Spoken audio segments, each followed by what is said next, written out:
Mesdames et messieurs, bonsoir et bienvenue aux informations. Remise de dons au centre de santé communautaire de Garantigibou, organisée par le comité Ansardine de ce quartier. La cérémonie rentre dans le cadre du 62e anniversaire du guide spirituel des Ansar. L'événement s'est tenu ce matin dans la cour de l'Asakoga, Kadidja Kité et Seydou Niari.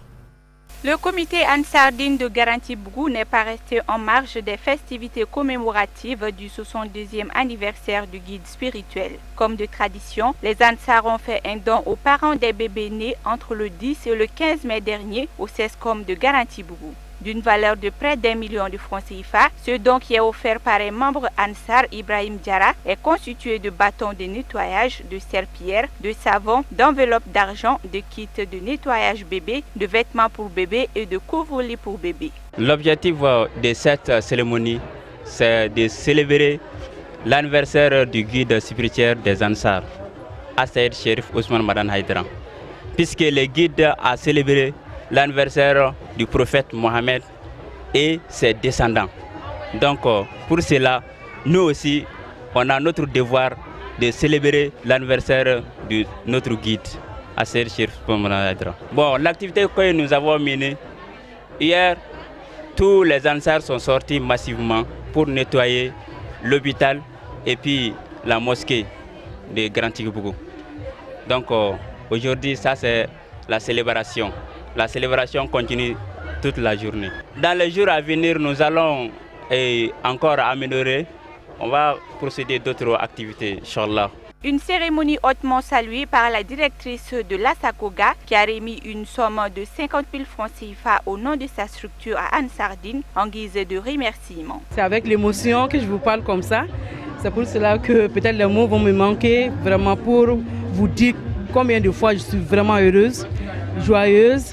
Vraiment, je souhaite un joyeux anniversaire et à Sherif Madan Haïdara, que Dieu lui donne vraiment longue vie. Chaque fois, quand même, vraiment, l'équipe Ansardine de Garantigibou nous offre beaucoup de cadeaux.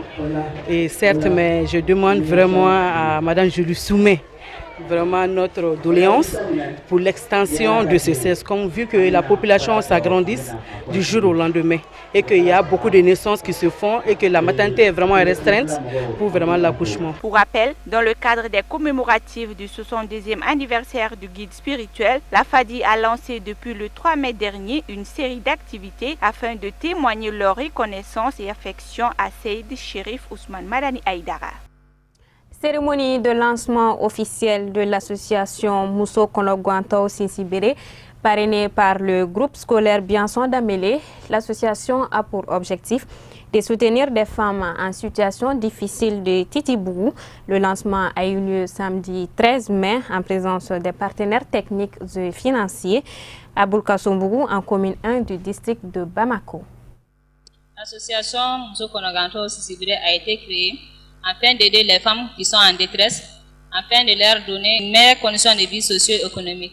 Tout d'abord, notre but est la réinsertion des femmes en détresse dans le tissu social afin d'améliorer leurs conditions de vie socio-économique.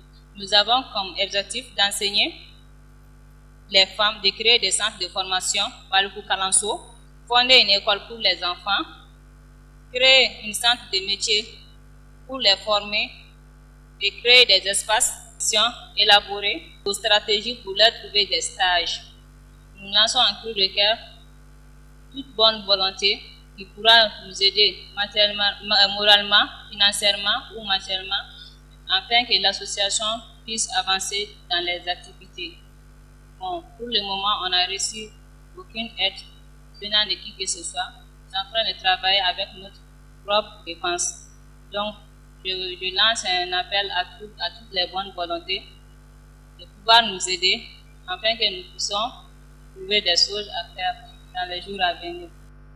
La Commission des lois constitutionnelles de la législation, de la justice et des institutions de la République a reçu le Conseil supérieur de la diaspora malienne. Les échanges ont porté sur le projet de révision constitutionnelle. La rencontre s'est tenue ce mercredi à l'Assemblée nationale du Mali.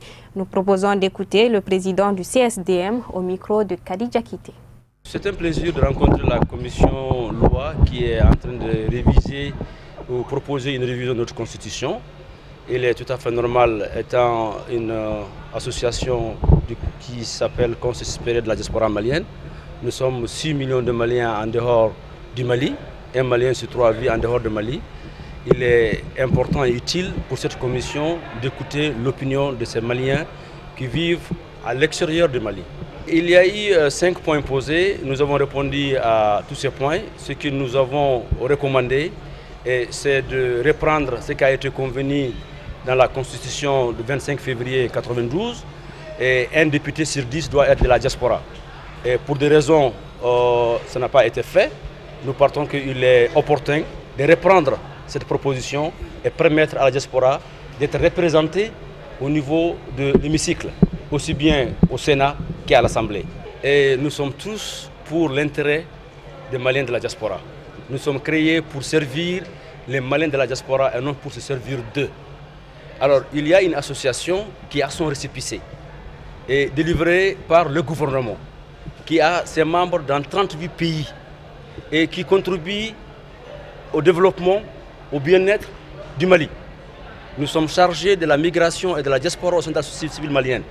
Nous avons contribué à la conférence d'entente nationale.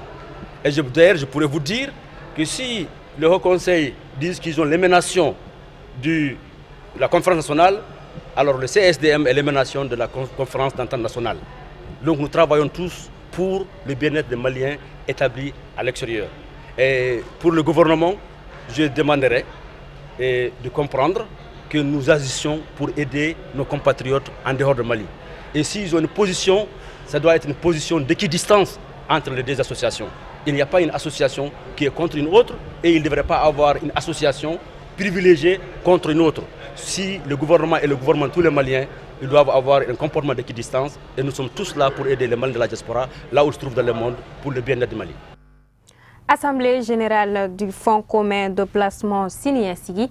L'objectif principal pour cette 3e édition est la présentation du bilan annuel aux actionnaires de ce fonds par son gestionnaire CGF Gestion. C'était le mardi dernier au mémorial Modibo Keïta en présence des principaux acteurs du fonds. Reportage signé Kafouné Bachili et Siedou Niari.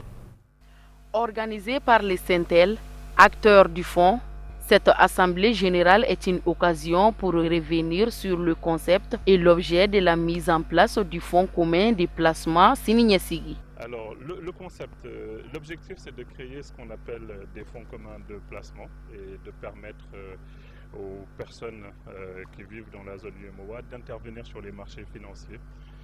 Donc, ils peuvent intervenir à la fois sur des actions, donc qui sont des titres de propriété, ou sur des obligations, qui sont des émissions d'État ou d'entreprise. C'est une créance. Donc l'objectif des fonds communs de placement, au lieu que les particuliers interviennent directement sur le marché, ils confient cette activité à un expert qui s'appelle un gestionnaire d'actifs que nous sommes.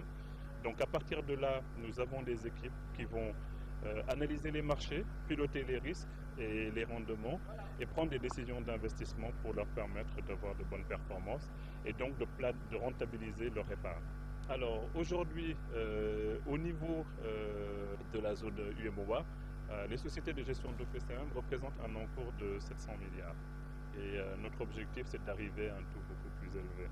Créé à l'initiative des salariés de la Sotelma et coordonné par son syndicat, les Sentel, le Fonds commun de placement Sini-Siggi est un portefeuille de valeurs mobilières appartenant à l'ensemble des salariés de la Sotelma ayant décidé d'épargner dans le but de gérer une retraite complémentaire et leur actionnariat salarié.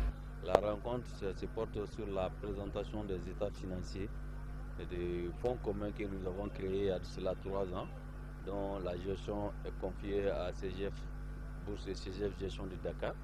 Donc chaque année, comme toute entreprise, ils ont l'obligation de nous faire l'état, les états financiers, à savoir le bilan, les comptes de résultats, et tenir une assemblée générale pour présenter ces états à l'ensemble des souscripteurs, c'est-à-dire nous qui composons le capital du fonds commun et qui sommes les promoteurs et les propriétaires. Donc ils ont l'obligation de venir nous dire qu'est-ce qu'ils ont fait de notre argent et quels sont les revenus que notre argent aussi ont engrangés. Le fonds commun de placement, les adhérents ou les souscripteurs mettent quelque chose en commun, de liquidité et on met cette somme-là à la disposition des spécialistes du marché financier qui achètent les actions, les obligations au niveau du marché financier qui vont nous apporter quelque chose. Le fonds commun de placement Sininyesigi permet d'investir et de rentabiliser l'épargne sur le marché financier de l'UEMOA. À noter que tout salarié de Sotelma a le droit d'adhérer à ces fonds. Moussa Fomba nous fait le tour d'horizon de l'actualité hors de nos frontières. C'est tout de suite en bref et en images.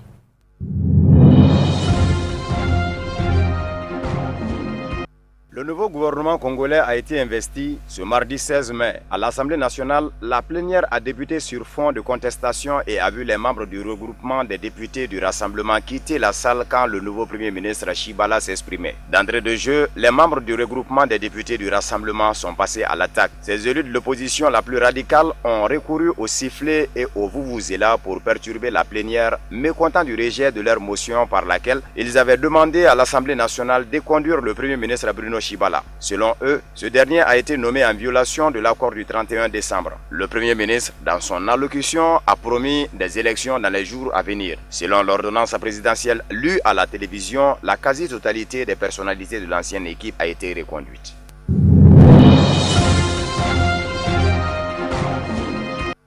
Toujours en RDC, dans la nuit, une attaque contre la prison de Makala, la plus grande de Kinshasa, a permis l'évasion de Né Mwandan Semi, le chef de la secte politico-religieuse Mbundu-Ndia Congo, et de dizaines d'autres prisonniers selon le ministre de la Justice congolais Alexis Tambwe Mwamba. Pour le moment, la situation est sous contrôle, les forces de police sont à l'intérieur. Toujours d'après le ministre, les auteurs de l'attaque auraient grièvement blessé le chef des opérations de la police à l'intérieur de la prison, lequel a pu être évacué. Ils auraient également incendié le bureau du directeur et son véhicule. Un recensement est en cours pour identifier les fugitifs, mais selon le ministre de la Justice, à première vue, les prisonniers emblématiques, à l'exception de Né Mwandan Semi, sont toujours dans le centre pénitentiaire.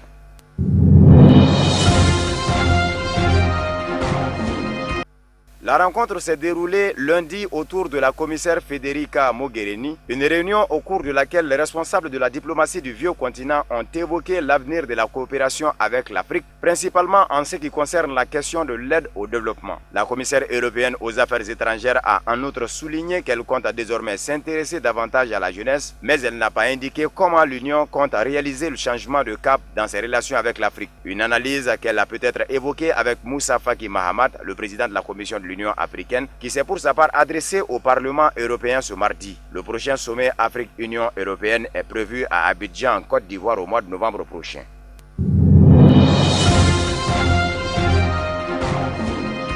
L'opposition angolaise a réclamé mercredi une clarification officielle sur l'état de santé du président José Eduardo dos Santos, que de nombreuses rumeurs décrivent mourant en voyage médical à Barcelone, en Espagne, depuis le début du mois de mai. Depuis la semaine dernière, le site Maca Angola, un portail internet d'opposants au chef de l'État, assure que le président angolais de 74 ans est entre la vie et la mort dans une clinique privée à Barcelone. Le quotidien d'État angolais avait confirmé le 2 mai que le président était en visite privée dans la ville catalane. Ces rumeurs avaient obligé Isabel dos Santos, la fille du dirigeant, à publier un démenti sur son compte Instagram. Les rumeurs autour de l'état de santé de José Eduardo dos Santos, qu'on dit atteint d'un cancer de la prostate, n'ont jamais été confirmés par le gouvernement. Le chef de l'État, au pouvoir depuis 1979, passera cependant la main après les élections d'août à João Lourenço, vice-président du parti au pouvoir. Ce dernier devrait devenir président du pays si le MPLA remporte comme prévu le scrutin.